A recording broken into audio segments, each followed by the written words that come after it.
Hey guys, Keaton here with TechSmart, and today we're going to be unboxing and reviewing the brand new Samsung Gear Fit.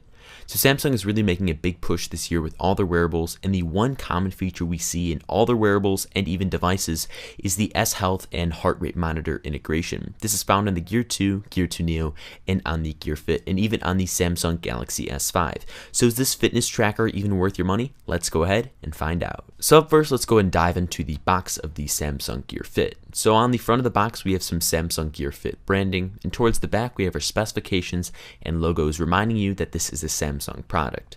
Within the box itself, we have the Gear Fit, and setting that aside and digging in further, we have the Samsung wall adapter with a micro USB cable, and then we also have our literature and charging cradle, because remember, there's not a micro USB direct in, so you have to use a funky charging cradle, which we'll talk about a little bit later. So now hopping over to the review portion of this video and taking a look at the design and specifications, on the front of the watch, we have a 1.84-inch curved Super AMOLED touchscreen display with a resolution of 432 by 128, and it looks absolutely gorgeous, vibrant, and just everything that makes this display look truly phenomenal.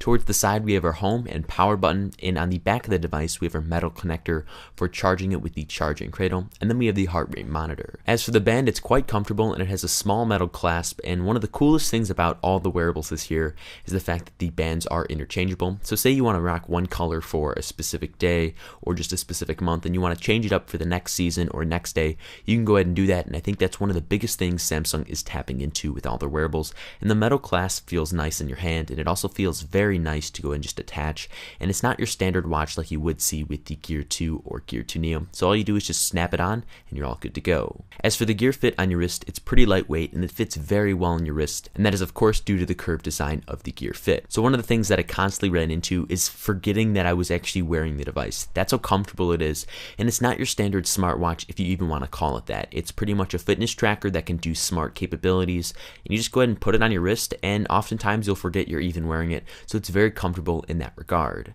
In terms of specifications here, it's featuring a 1 GHz dual-core processor, 512 megabytes of RAM, and it's featuring Samsung's own ROTS real-time operating system, so this is different than the Tizen operating system found on the Gear 2 and Gear 2 Neo, so I'm a big fan of it, and we'll talk about that just a little bit later. And it also features 4 GB of internal storage. Adding on to that is Bluetooth 4.0, and there's also an accelerometer and gyroscope. And finally, one of the biggest things Samsung is also incorporating on all their devices thus far is IP67 certification.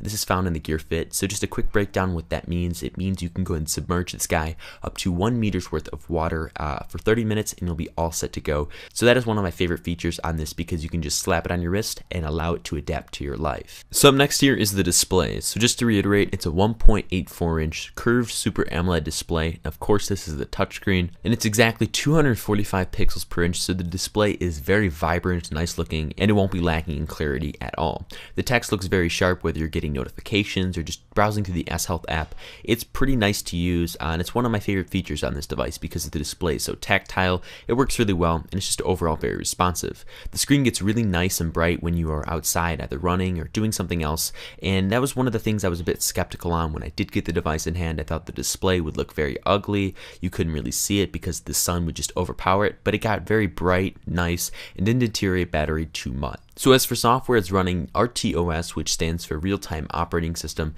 So just keep in mind here, this is not Tizen, but the experience is very similar. And the reason they went with RTOS is to really conserve battery life, and I think it was a smart choice considering wearables do not have a big battery just yet. So again, the interface is quite simple to use, and I like how you can switch between portrait and landscape displays at just a touch of a button, because depending on your wrist orientation, you don't want to be viewing that screen with a weird orientation to have to turn your wrist a certain weird way, which is painful. I know it sounds kind of funky, but if you own a Gear Fit, you know exactly what I'm talking about. So there's a few different applications on here, such as a timer, a stopwatch, a media controller, and Find My Phone. And there's also notifications driven to the Gear Fit, which kind of makes it different than a Fitbit Flex, so you can respond to text messages with preset templates, but most applications just go ahead and link to your phone. So the only gripe that I have here is the small display makes reading long text messages very difficult, or just any long messages for that matter, and there's no mic for phone calls like the Gear 2 and Gear 2 Neo. So if someone goes ahead and calls you, all you'll be notified is that you are receiving a call, and you'll have to take one of the 17 Samsung Galaxy devices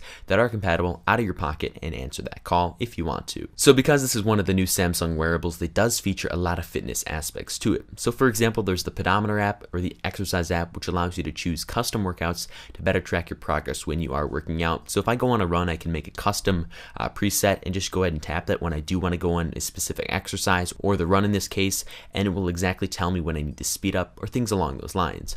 Also, there's a heart rate monitor which will track your heart rate during that specific exercise, and it can be inaccurate if you don't stay perfectly still, and that's one of the common things I do see on Samsung's devices this year in 2014. So maybe next year they'll incorporate a system to where you can still use the heart rate monitor, but you can move a little bit, because let's face it, no one can stay perfectly still, and that's just one of the things that can be annoying on both devices. So the Gear Fit does work with S Health, and it does work with the Gear Fit Manager on one of the 17 Samsung Galaxy devices, and the phone apps are very simple and basic to use, so you won't really be confused setting up or changing specific settings on your Gear Fit. So the only thing that really does suck here, besides the fact that only 17 devices are compatible, is every other Android device is left out in the dust, and there's absolutely no iOS support. I can understand not having support for iOS because this is made by a rival company, or at least what we see from the media's perspective, but the fact that no other Android devices are supported kind of just cuts that market share out there completely. I know there's a few APKs that you can install on the HTC One M8 to get access to the Gear Fit, but I would love to see Samsung come out and make it applicable for all Android devices out there, because I think a lot of consumers really want to get the Gear Fit on the wrist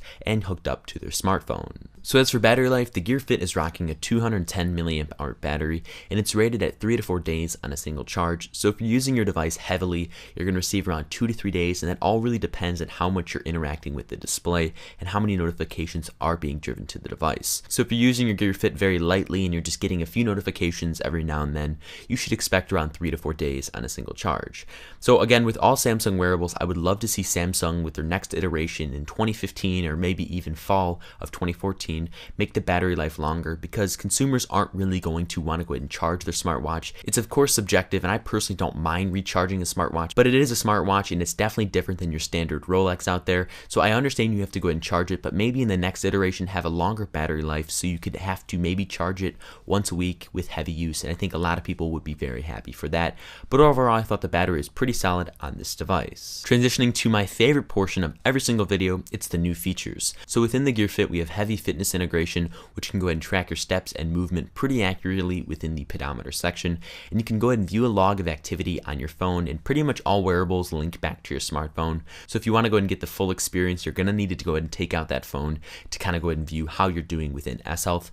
There's also a heart rate monitor on here, which is a nice feature, and it can fluctuate in accuracy, and again, that's one thing I hope Samsung does change, is that it allows you to move a little bit, because no one can stay perfectly still, and that was kind of one of the annoying features that I found on the Galaxy S5. And finally, they can go ahead and drive notifications to the Gear Fit, and it feels a little bit more like a pager. Yes, that piece of retro technology from the past, but I guess it's one of those things that if you do get a text message and it's not really relevant and you don't want to respond to it at a specific moment, you can just know that you've gotten a text message and you can go ahead and carry on with your day. So I kind of like the whole paging aspect, but maybe one day we'll actually be able to respond to our wearables like we do see on the Gear 2 and Gear 2 Neo with the Gear Fit. So in sum here, I definitely recommend the Gear Fit. It's probably one of my favorite wearables made by Samsung thus far. I do like the Gear 2 as well because of the camera feature, and I am willing to spend an extra $100 because it's one of those features that is nice to have when you are in a quick scenario. You just want to go ahead and fire off a quick picture. It also fits very well on your wrist and does not feel intrusive, and oftentimes I just put it on my wrist and even forgot I was wearing it. And I think that's the whole goal a lot of wearable manufacturers need to go with, is making a wearable that can do smart things but doesn't feel like it's intrusive like we did see with the original Galaxy Gear. So the Gear Fit is priced at $199, and out of the box it's going to come in black, but there is different band colors that you can go ahead and interchange, and those come in red, orange, green, blue, brown, and black, so they really cover the majority of the spectrum. So if you want to go ahead and get funky with different colors, you're more than welcome to go ahead and do so. One of the trade-offs that we do need to take into account here is the fact that it's not compatible with iOS, a large market share that really will take off this year when we do see the iWatch. But I think Samsung needs to just open up the market for all Android devices, because they could sell a lot of wearables, but skewing it down to only 17 Galaxy devices really just makes it pointless if you own an HTC or LG phone. And if you want an iOS and Android compatible wearable, go ahead and check out the Pebble Steel or Fitbit Flex. So the Fit is trying to do a lot, and I'd say for the most part it has succeeded. I'm a big fan of the RTOS operating system, and I just think it works very well. I like the heart rate monitor functionality, and just overall I like the price point. I think it's fair for a wearable, and although it's only compatible with 17 Samsung devices out right now, hopefully in the future they do see that they're missing out on a large market share and make it available for all devices out there. But I think the biggest thing that I love about this device is the fact that you can go ahead and slap it on your wrist and even forget it's there. So for that reason, I definitely recommend the Gear Fit. So the Gear Fit is truly the jack of all trades, but it is the master of none. Samsung has fantastic ideas for what they want a wearable to be, but they just can't execute it at all. It's a decent smartwatch at best. Some of the functionalities are great. They have some seriously great ideas, but even the heart rate monitor isn't always that accurate, and you honestly have to be 100% still. And if you just take a step back, it's honestly just a pager for notifications. So I think Samsung has definitely stuff to improve on, but this is a massive step up from the Galaxy Gear, which really just lacked all these components. Thank you guys so much for watching this unboxing and review of the brand new Samsung Gear Fit. I really am a big fan of the Gear Fit. I think it can fit any type of lifestyle out there, and it's one of those things that you can go ahead and slap on your wrist and not even notice that you are wearing it. It's truly that comfortable, and the curved display is the one we need to thank here because it offers that nice feature. If you guys enjoyed this unboxing and review, go ahead and throw me a like down below, and while you're at it, go ahead and drop me a comment down below letting me know if you guys are going to buy the Gear Fit with its $199 price tag, or if you're going to look elsewhere such as the Nike Fuel Band or Fitbit Flex. Finally, go ahead and subscribe to the channel to be notified when a brand new wearable video is coming out, because trust me guys, we got a lot more wearable content coming in 2014. Thank you guys once again, and I look forward to seeing you in my next video.